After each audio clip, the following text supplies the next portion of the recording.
புதிய பெனியல் கிறிஸ்து சபை வழங்கும் பலத்தின் மேல் பலம் நேரம். தேவ செய்தி பேராயர் யோபு அவர்கள். கர்த்தருடைய வார்த்தையை கேட்டு ஆசீர்வாதங்களை பெற்றுக் கொள்ளுங்கள். ஆண்டவரும் உலக இரட்சகருமாகிய இயேசு கிறிஸ்துவின் இனிய நாமத்தில் வாழ்த்துக்கள். அருமையான கர்த்தருடைய பிள்ளைகளே, நம்முடைய ஆண்டவர் ரொம்ப ரொம்ப நல்லவர். இந்த 2026 ஆண்டு துவக்கி வைத்திருக்கிறார். இந்த ஆண்டுக்குள்ள பிரவேசிக்க தேவன் நமக்கு உதவி செய்திருக்கிறார். அப்போ உதவி செய்த தேவனுக்கு நாம நன்றி செலுத்த வேண்டும். நானும் என்னுடைய திருச்சபை ஜனங்களும் மற்ற ஜப குழுவில் ஜப வீரர்களும் நாங்கள் சேர்ந்து கடந்த 2025 ஆண்டு டிசம்பர் மாதத்துல 21 நாள் ஜபத்துல நாங்கள் உபவாசித்து நாங்கள் ஜெபித்து, ஆண்டவரே 2026 ஆண்டுக்கான வாக்குதத்த வசனத்தை தாங்கப்பா. உலகம் முழுக்க இருக்கிற ஜனங்கள் வாக்குதத்த வசனத்தை கேட்க ஆவலா இருப்பார்களே. இந்த ஜனங்களுக்கு நீங்க 2026 ஆண்டுல வைத்திருக்கிற வார்த்தையை வெளிப்படுத்துங்க என்று சொல்லி ஜெபித்த போது கர்த்தர் முதலாவது இந்த ஆண்டை குறித்து சொன்ன காரியம், இந்த ஆண்டு எப்படி இருக்குன்னு சொன்னா தேற்றும் ஆண்டு. இந்த ஆண்டுல கர்த்தர் உங்களை தேற்ற போகிறார். நீங்க எதிலெல்லாம் ஒடுங்கி போய் மனம் முறிந்து இனி வழியில்லை என்று சொல்லி நீங்கள் இருக்கிறீர்களோ, ஆண்டவர் உங்களை இந்த வருஷத்துல உங்களை தேற்ற போகிறார். இந்த வருடம் உங்களுக்கு தேற்றுகிற ஆண்டு, தேவன் உங்களை தேற்றுகிற ஆண்டாக இந்த ஆண்டு உங்களுக்கு இருக்க போகுது. அதனால கர்த்தரை ஸ்தோத்திரிங்கள், கர்த்தருக்கு மகிமை செலுத்துங்கள். அடுத்தபடியாக கர்த்தருடைய வாக்குதத்தத்துக்காக ஜெபித்த போது ஆண்டு கொடுத்த வாக்குதத்த வசனம் ஏசாயா தீர்க்க தரிசன புஸ்தகம் 57 அதிகாரம் 18 வசனத்திலே ஆண்டவர் வாக்கு பண்ணியிருக்கிறார். அவர்கள் வழிகளை நான் பார்த்து அவர்களை குணமாக்குவேன், அவர்களை நடத்தி திரும்பவும் அவர்களுக்கும் அவர்களே துக்கப்படுகிறவர்களுக்கும் ஆறுதல் அளிப்பேன் என்று ஆண்டவர் வாக்கு பண்ணியிருக்கிறார். அருமையான கர்த்தருடைய பிள்ளைகளே, தேவன் இந்த மாதத்துல உங்களுக்கு சொல்லியிருக்கிறார், ஆறுதல் படுத்துவேன். அவர் உங்களை இந்த மாசத்தில் இந்த வருஷத்தில் உங்களை ஆறுதல் படுத்துவேன் என்று அவர் சொல்லியிருக்கிறார். அப்ப தேவன் இந்த மாதத்தில் உங்களுக்கு தேற்றுகிற ஆண்டாக இருந்தாலும் ஆண்டவர் உங்களுக்கு ஆறுதல் செய்ய போகிறார். அந்த ஆறுதல் அவர் எப்படி செய்ய போகிறார் என்பதை குறித்து நான் உங்களுக்கு சொல்ல போகிறேன். கவனமா கேளுங்க. ஆண்டவர் எப்படியெல்லாம் உங்களை தேற்ற போகிறார், எப்படியெல்லாம் உங்களுக்கு ஆறுதல் அளிக்க போகிறார் என்று சொல்லி பார்க்கும்போது ஏசாயா தீர்க்க தரிசன புஸ்தகம் 61 அதிகாரம் 2 வசனம் 3 வசனத்தை வாசிக்கும் போது கர்த்தருடைய அனுக்கிரக வருஷத்தையும் நம்முடைய தேவன் நீதியை சரி கட்டும் நாளையும் கூறவும், துயரப்பட்ட அனைவருக்கும் ஆறுதல் செய்யவும், சீயோனிலே துயரப்பட்டவர்களை சீர்படுத்தவும், அவர்களுக்கு சாம்பலுக்கு பதிலாக சிங்காரத்தையும் துயரத்துக்கு பதிலாக ஆனந்த தைலத்தையும் ஒடுங்கின ஆவிக்கு பதிலாக துதியின் உடையும் கொடுக்கவும் அவர் என்னை அனுப்பினார். அவர்கள் கர்த்தர் தம்முடைய மகிமைக்கென்று நாட்டின நீதின் விருட்சங்களை போல் என காணப்படுவார்கள்.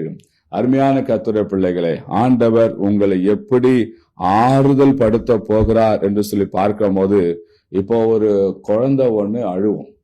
அந்த குழந்தை அழும்போது அந்த குழந்தை அழைய நிறுத்தவும், அந்த அழைய மறக்கவும், அந்த குழந்தைக்கு ஆறுதலான வார்த்தைகளை சொல்லி அது கொஞ்சி அதுக்கு வேண்டியதாவது பொருள்களை கொடுத்து வாங்கி கொடுக்கும் போது அப்போது அந்த குழந்தை அழைய நிறுத்தும், அது அந்த கவலையை மறக்கும், அது சிரிக்க ஆரம்பிக்கும், விளையாட ஆரம்பிக்கும்.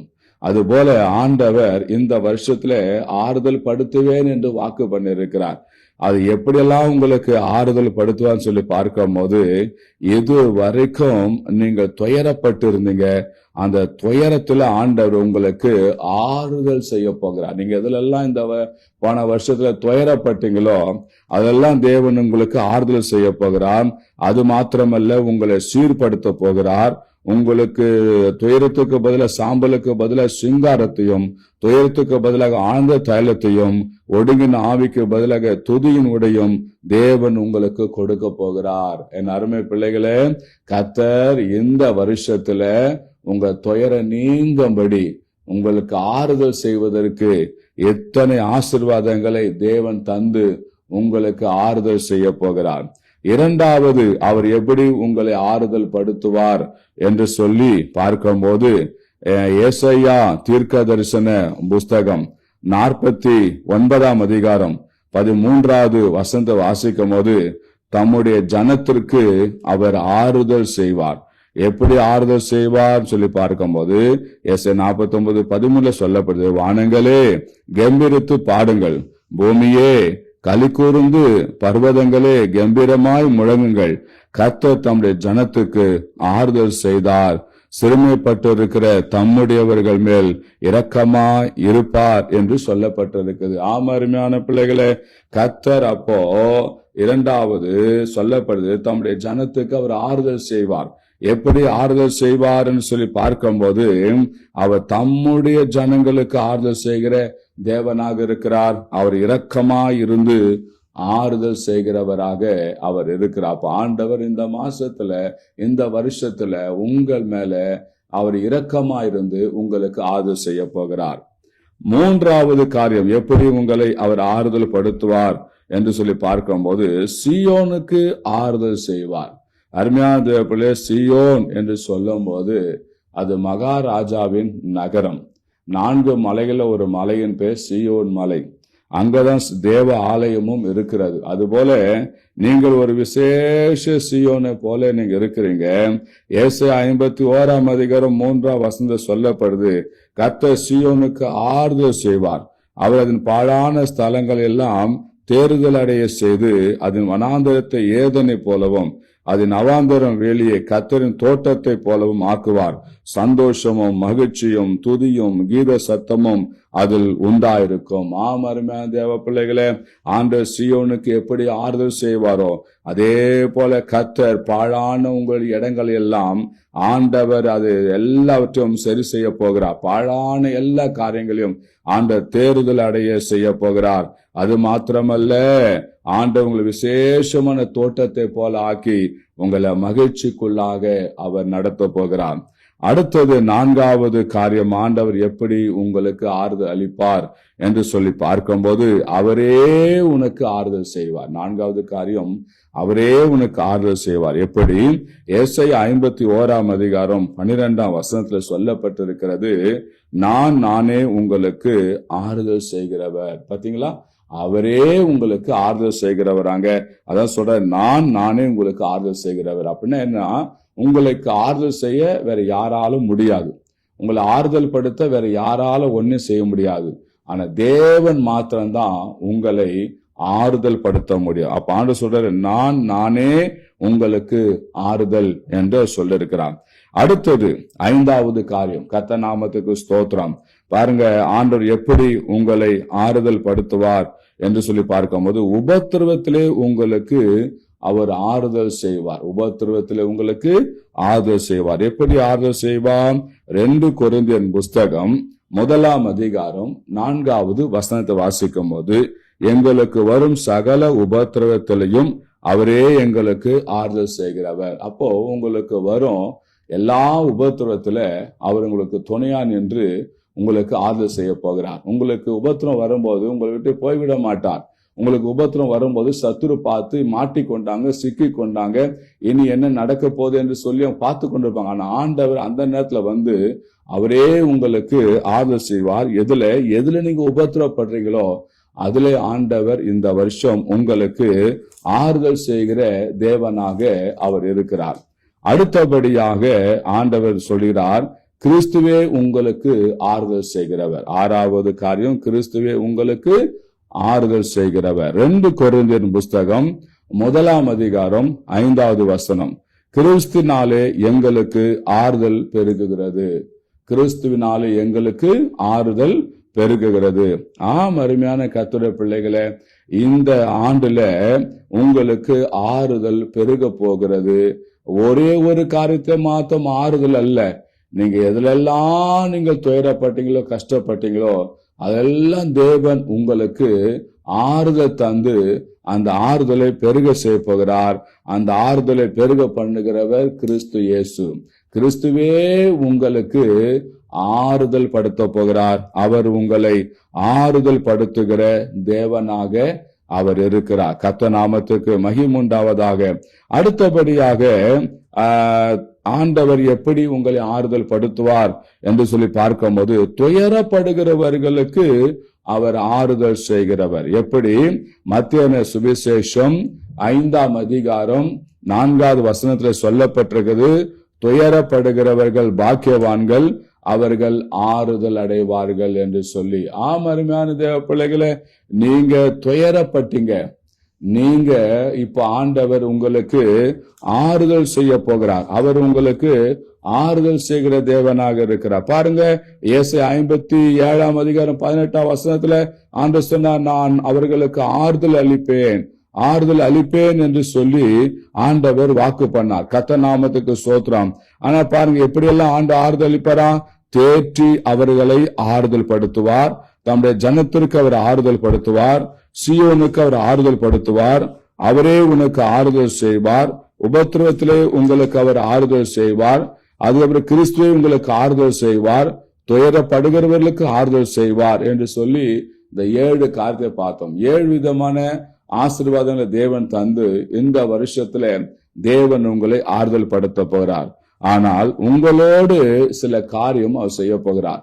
எப்படி உங்களோட கூடந்து அவர் உங்களை ஆறுதல் படுத்துவார் என்று சொல்லி பார்க்கும்போது, ஏசாயா தீர்க்க தரிசன புஸ்தகம் 57ஆம் அதிகாரம் 15ஆம் வசனத்தில் ஆண்டவர் சொல்றாரு, நான் பணிந்தவர்கள் ஆவியை உயிர்ப்பிக்கிறதற்கும் நொறுங்கினவர்கள் இருதயத்தை உயிர்ப்பிக்கிறதற்கும் நொறுங்குண்டு பணிந்த ஆவி உள்ளவிடத்திலும் வாசம் பண்ணுகிறேன். அப்ப ஆண்டவர் சொல்றாரு, என் பிள்ளைங்க ரொம்ப நொறுக்கப்பட்டு இருக்கிறாங்க, ரொம்ப வேதனைப்பட்டு இருக்கிறாங்க.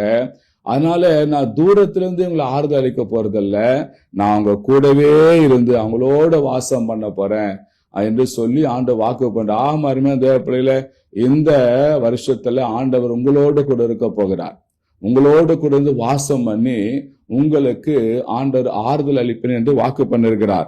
இந்த ஏசாயா 57ஆம் அதிகாரம் 15ஆம் வசனம் மீண்டும் வாசின பாருங்க. அங்க சொல்லப்படுது, நான் பணிந்தவர்களின் ஆவியை உயிர்ப்பிக்கிறதற்கும். இதோட அர்த்தம் என்னன்னா, துக்கமும் பணிவும் கொண்ட ஜனங்களோடு நான் வாழ்கிறேன். அடுத்தது, நொறுங்கினவர்கள் இருதயத்தை உயிர்ப்பிக்கிறதற்கும் என்ற இந்த வார்த்தைக்கு அர்த்தம், நான் உள்ளத்தில் பணிவுள்ள ஜனங்களுக்கும் புதிய வாழ்க்கையை கொடுப்பேன். அடுத்தது, நொறுங்குண்டு பணிந்த ஆவி உள்ளவிடத்திலும் வாசம் பண்ணுகிறேன். இது அர்த்தம் என்னன்னா, நான் தங்கள் இருதயங்களில் துக்கமுள்ள ஜனங்களுக்கு புதிய வாழ்க்கையை கொடுப்பேன். அப்ப ஆண்டு சொல்லுகிற காரியம் என்ன? புது வாழ்க்கையை கொடுப்பேன், புதிய காரியங்களை நான் செய்வேன், அதுக்கப்புறம் அவங்க துக்கத்தை எல்லாம் மாற்றுவேன் என்று சொல்லி ஆண்டு வாக்கு பண்ணிருக்கிறார். அப்ப ஆண்டவர் உங்களுக்கு இந்த ஆறுதல் அளிக்கிற காரியத்துல ஆண்டு உங்களோடு வாசம் பண்ணி உங்களுக்கு ஆண்டவர் ஆறுதல் அளிக்க போகிறார். அது மாத்திரமல்ல, அதே ஏசாயா தீர்க்கதரிசன புஸ்தகம் 57ஆம் அதிகாரம் 16ஆம் வசனத்தில் சொல்லப்படுது, உன்னோட அவர் இனிமே வழக்காட மாட்டாராம். கர்த்தர் நாமத்துக்கு ஸ்தோத்திரம். பாருங்க, ஏசாயா தீர்க்கதரிசன புஸ்தகம் 57ஆம் அதிகாரம் 15ஆம் வசனத்தில் சொல்லப்படுது, நான் எப்போதும் வழக்காட மாட்டேன், நான் என்றைக்கும் கோபமா இருப்பதும் இல்லை. ஏனென்றால் ஆவியும் நான் உண்டு பண்ண ஆத்துமாக்களும் என் முகத்துக்கு முன்பாக சோர்ந்து போகமே. கர்த்தர் நாம எவ்வளவு நல்ல ஆண்டவர் பாருங்களேன். நம்ம ஆண்டவருக்கு விரோதமான எத்தனையோ காரியங்களை நம்ம செய்தோம், எத்தனையோ பிழைகள் தவறுகளை செய்தோம். ஆனாலும் ஆண்டு சொல்ற, இனி என் பிள்ளைகளும் வழக்காட மாட்டேன், இந்த அவங்க செய்த தவறுகளுக்காக நான் வழக்காட மாட்டேன், அவங்க மீறின மீறுதலுக்காக நான் வழக்காட மாட்டேன், என் பிள்ளைகளோடு நான் வாசம் பண்ண போறேன். நான் தொடர்ந்து அவங்களோட வழக்காடனா அவங்க சோர்ந்து போவாங்க. நான் அவங்களோட வழக்காட மாட்டேன், நான் அவங்களோடு கூட வாசம் பண்ண போறேன்.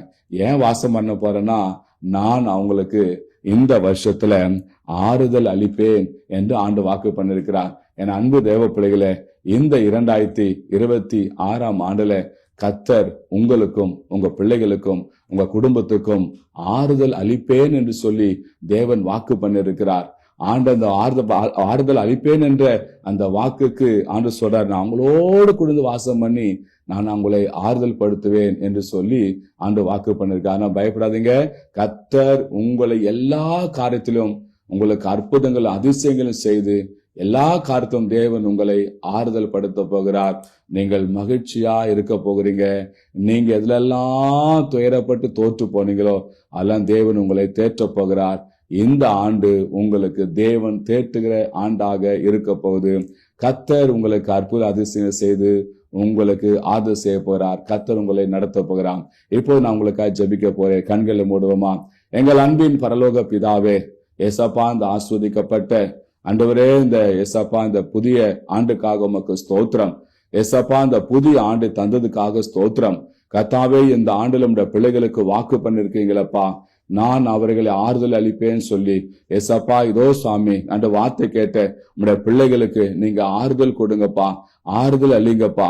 எதுலெல்லாம் துயரப்பட்டு, எதெல்லாம் கஷ்டப்பட்டு, எதெல்லாம் தோல்வி அடைந்து இன்னும் முன்னேற முடியவில்லை என்று சொல்லி எண்ணிக்கொண்டிருக்காரோ நம்முடைய பிள்ளைகளுக்கு இந்த 2026ஆம் ஆண்டுல எல்லாவற்றையும் நீங்க அற்புதம் செய்யுங்க ஏசப்பா.